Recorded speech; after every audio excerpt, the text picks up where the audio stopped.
नमस्कार मित्रांनो, आजच्या या व्हिडिओमध्ये तुमच्या सर्वांचं स्वागत आहे।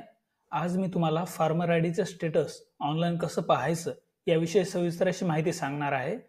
व्हिडिओ खूप महत्त्वाचा होणार आहे, त्यामुळे व्हिडिओ शेवटपर्यंत बघा आणि आपल्या या चॅनलवरती नवीन असाल तर लगेच आपल्या चॅनलला सबस्क्राइब करा, कारण असेच नवनवीन व्हिडिओज आपल्या चॅनलवर येत असतात। चला तर मग मित्रांनो, व्हिडिओला सुरुवात करूया।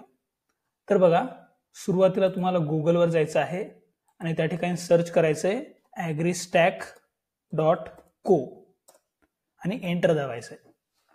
एक वेबसाईट ओपन होईल। वेबसाईट ओपन झाल्यावर ॲग्रीस्टॅक स्टेटस ही जी लिंक आहे त्या लिंकवर क्लिक करायचं आहे। लिंकवर क्लिक केल्यानंतर एक आर्टिकल ओपन होईल। या आर्टिकलमध्ये फार्मर आयडीचं स्टेटस ऑनलाईन कसं पाहायचं याची सविस्तर अशी माहिती दिलेली आहे। ती माहिती तुम्ही वाचू शकता। आता तुम्हाला खाली यायचं आहे। खाली आल्यानंतर ॲग्रीस्टॅक महाराष्ट्र स्टेटस ही जी लिंक आहे त्या लिंकवर क्लिक करा। त्यानंतर तुम्ही ॲग्रीस्टॅक महाराष्ट्राच्या अधिकृत वेबसाईटवर पोहोचाल। या ठिकाणी बघा, मी डायरेक्ट लिंक दिलेली आहे। या ठिकाणी तुम्हाला तुमचा आधार नंबर टाकायचा आहे। आधार नंबर टाकल्यानंतर या ठिकाणी चेक या बटनावर क्लिक करायचं आहे। थोडंसं लोडिंग घेईल आणि त्यानंतर तुमचं फार्मर आयडीचं स्टेटस ओपन होईल।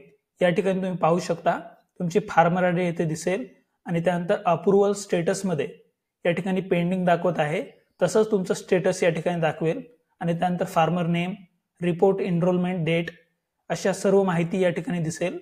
तर मित्रांनो, अशा प्रकारे तुम्ही फार्मर आयडीचं स्टेटस ऑनलाईन स्वरूपात पाहू शकता। तुम्हाला CSC सेंटरवर जाण्याची काहीच गरज नाहीये। तुम्ही तुमच्या मोबाईलवरून पण तुमचं फार्मर आयडीचं स्टेटस पाहू शकता। सोपी अशी प्रक्रिया आहे, त्यामुळे हे फॉलो करा आणि तुमचं स्टेटस लगेच पहा। तर मित्रांनो, ही होती महत्त्वाची अशी अपडेट। व्हिडिओ आवडला असेल तर लाईक करा, शेअर करा। सोबत अशाच नवनवीन अपडेटसाठी आपल्या महा हेल्पलाईन या YouTube चॅनलला सबस्क्राइब करा।